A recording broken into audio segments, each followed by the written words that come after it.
Yeah, I love organics too much, man. I love organics too much. Something that how they want it. It's like useful, useful herbs. And very flavor. Something like hydro, full flavor, whatever you want to call it. I love that flavor in my man. Yeah, anything that resembles anything that you would be messing with that like at a disco, I just stay away from it. I feel like, heck no. I'll have them there, you know what I'm saying? I'm saying.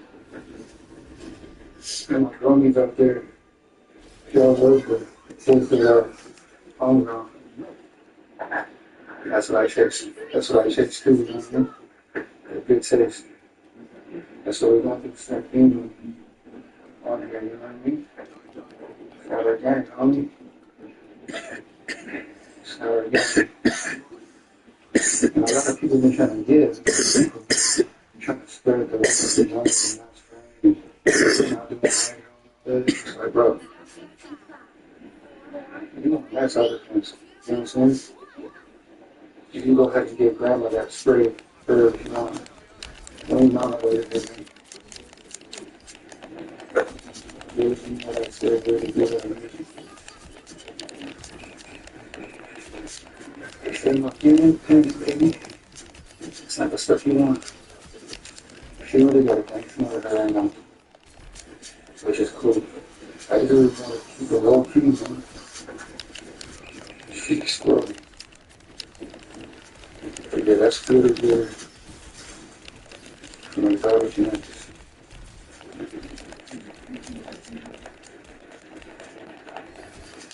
That's insane. Alright, also next, man. Oh yeah, yeah, this is called Poppin' Fresh. Our desired mix. Very super nice. Super duper nice. Super cool. This is the song, this one that says in the shade. I mean, not right now, but it's the more shady one. But it's starting to show us the flower power, you know what I'm saying? Back up a bit, please.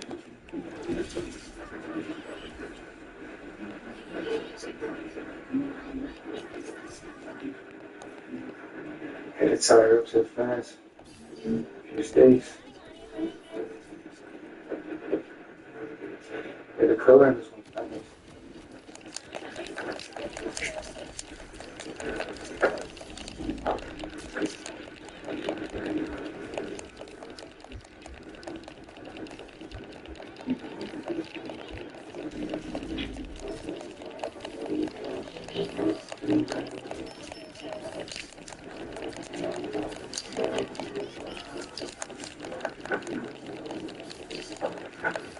Poppin' fresh, poppin' fresh.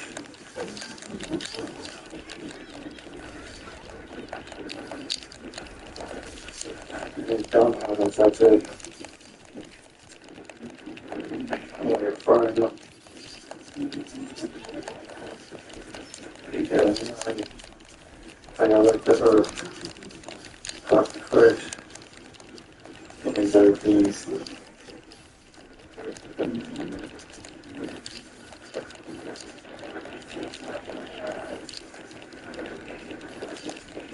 I think it's supposed to be a thing. Quality wise. Hopefully they are.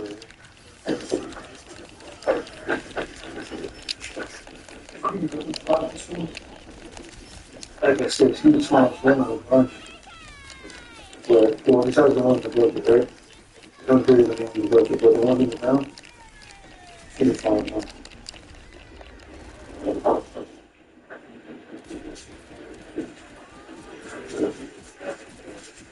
Let's specimen that. must have like something else. It was this one called again. This was called dips. It's an Oreo cause or something. I haven't told you guys the causes yet. My bad. I just I haven't looked in the package. I just check it out. The bottom. Just trimmed up. Trying to keep these looking as close as I can. Short as I can. The stuff's looking nice. You know what I mean? Trying to go like control. We got the man. Anything son?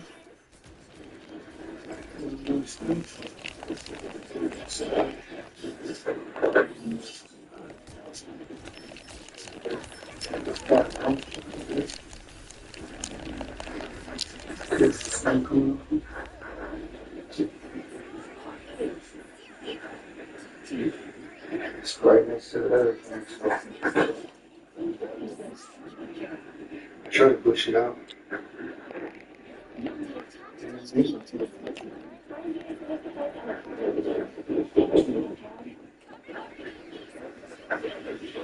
She looks nice.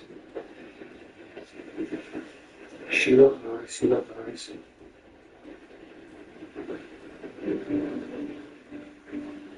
Bro, it's sick.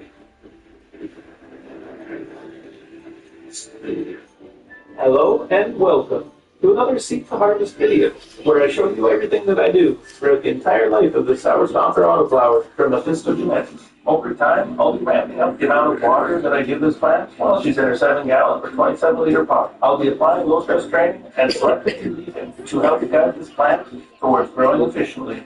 And a big thank you to Spider Farmer for sponsoring this video. As usual, I start my seeds by dropping them into water. I like this method the most because it's very simple and consistent. The seeds will sink after 12 hours on the water and they can break the surface tension. But I like to let mine float on top 4 days later and I've got a 1 to 2 centimeter taproot, so I start to prepare some soil. In 27 liters of Stromix HP, I'm going to be mixing in some worm castings, some Diagreen 444, some glacial rock dust, and a little bit of extra mycorrhizal. I've been adding about 10% worm castings, so in 27 liters, I'll add about 200. 444 all-purpose, about 5 mils per liter of glacial rock dust, and about 3 mils per liter of mycorrhizal.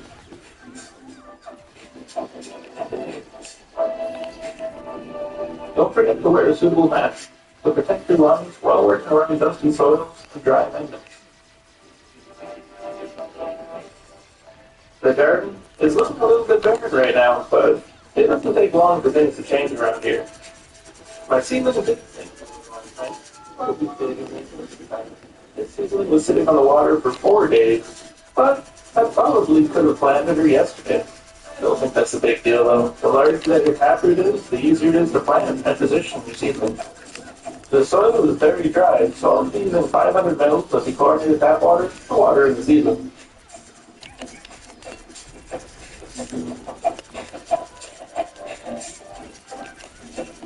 Since she still has a shell, I added humidity dome and brought out the bottle.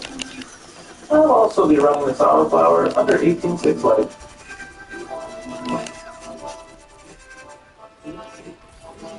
Two days later, and the seedling is bursting out of the shell. I can never resist the temptation to give her a helping hand. The soil has a little bit of moisture left in it, but it's dried back sufficiently, so today I'll water it with 250 ml of dechlorinated tap water.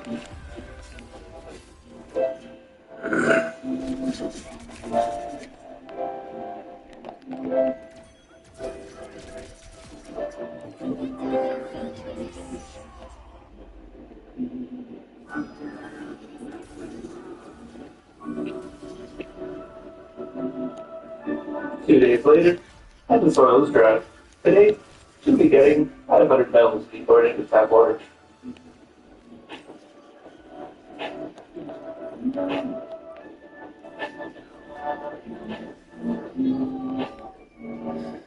After another 2 days, her soil was dried out again. So I gave her another 500 mils. And 2 days later, she was ready for her final 500 mils. My plants tend to be around this size around day 10. So for this size of plant, I like to water them with about 1 liter of chlorinated tap water, usually by the end of week 2. So around day 14, I like to be giving about 2 liters of chlorinated tap water. It had only taken about 3 days for the 1 liter to be absorbed and dried, so I figured 2 liters would be no problem.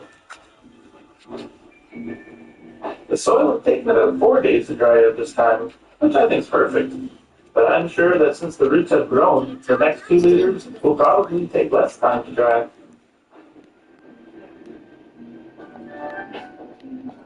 Usually I like to start training my plants between days 12 and 16. But on day 13, I was looking a little bit too small to top.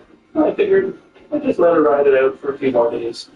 When planning to just do low stress training, you can't go wrong by just letting the plant grow out for a few extra days so that her lower branches have a more substantial size to them.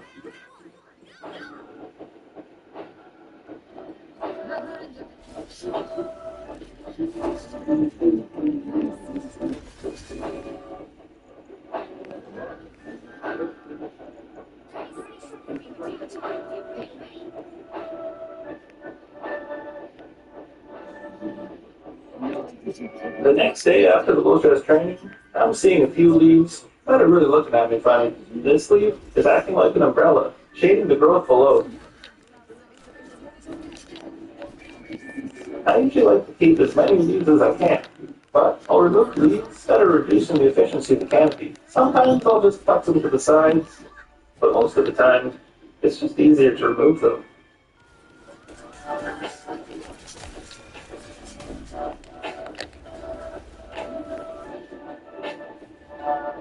It's been 4 days since the last watering, 3 days since the last training. It's just low stress training. You're going to be constantly fighting the main branch until the lower branches become a similar thickness to the main branch. Usually by the end of week 3, I'll be watering around 3 liters. I'll then continue watering with 3 liters until she's big enough that I think she's ready for 4 liters.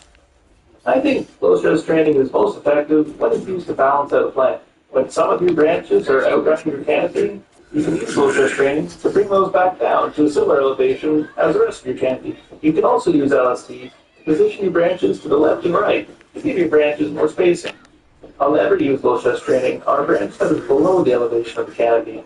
This would be counterproductive because it would be reducing the light intensity that the branch is receiving.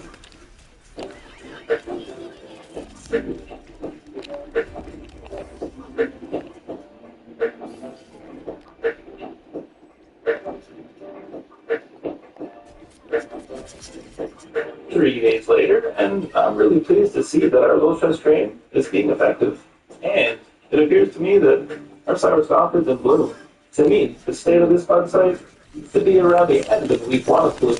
Today, I'll water her with 4 liters of chlorinated tap water, which is a little bit much for this size of plant. But since she's transitioning into bloom, I'm expecting her root mass to be exploding with growth. So, to facilitate that, I want to make sure that I'm watering with enough water.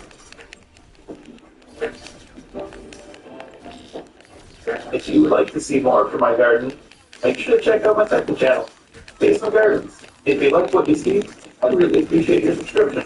And a big thank you to Spider Farmer for sponsoring this video and making it possible. If you're looking to start your new hobby gardening, look no further. Spider Farmer has kits for just about every tent size.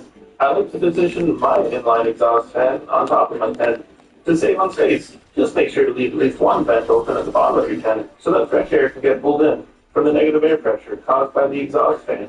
With a setup like this, you can expect your temperatures to only be a few degrees higher than the ambient temperatures in your room. All Spider Farmers lights come with a PPFD map, which will be useful to help you determine where you should hang your lights for optimal light intensity. I like to get my seedlings around 550 to 600 ppfd of light intensity. Some may think that's too much, but I think it's just right. Here's a quick little sneak peek of a Fermentised autoflower, which has been blooming underneath the Spider Farmer SB3000 that I've added the supplemental lighting to. You can find links for all the Spider Farmer websites in the description below.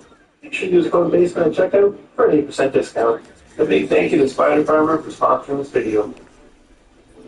It's been 4 days since her last watering, and with her transition to bloom, it looks like she could use a little bit of low-stress training to even her out. I start by removing the slowest leaves that aren't receiving too much light or are touching the soil. And right before I do any low-stress training, I go ahead and water her with 3 liters dechlorinated tap water. First things first, this leaf in the central canopy has got to go. She's kind of neat looking though.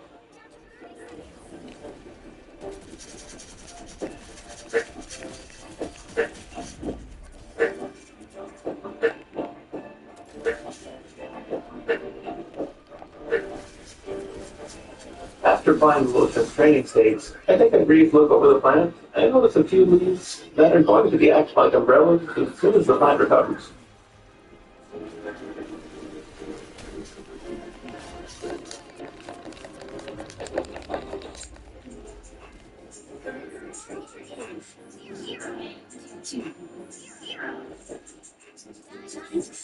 3 days later, and I'm a lot happier with how the structure of this plant is looking. There's a lot more space between all the bud sites, and there's a minimal overlap between the leaves. Each of the bud sites should be receiving relatively equal light. This plant is around the end of week 2 of bloom, so it's time to start mixing some nutrients. In about 4 liters of water, I'll be mixing in 4 mils of CalMag, 4 mils of diamond nectar, and 4 mils of liquid cool bloom. I won't be adding any flora nova into the water because there's already enough nitrogen in the leaves judging by the volume. I just want to give a little boost to the PK and the CalMag supplies so that the buds can bulk a little bit more effectively into bloom. 4 days later, and she's looking a lot more happy today, but she's still got a little bit of the claw. I think this claw is occurring because I've got a little bit too much of the 444 all-purpose mixed into the soil for some of these other flowers that are blooming so early. But for today's watering, she'll be getting 4 liters with 4 mils of CalMag, diamond nectar, and the liquid cool bloom. The pH of this nutrient mixture was coming out to around 6.5.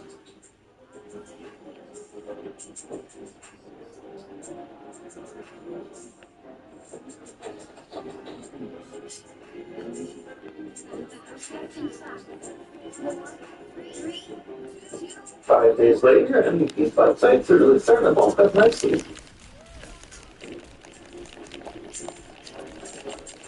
Since I watered the last couple times with nutrient solution, I figured this time I could get away with watering with straight water.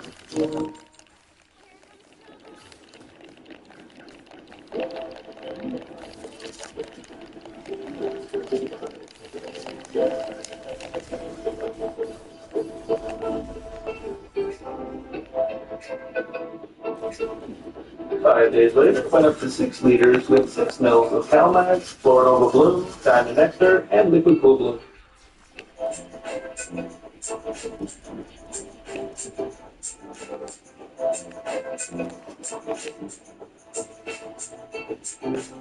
4 days later, she got another 6 liters of water, but this time without the Florinova Bloom.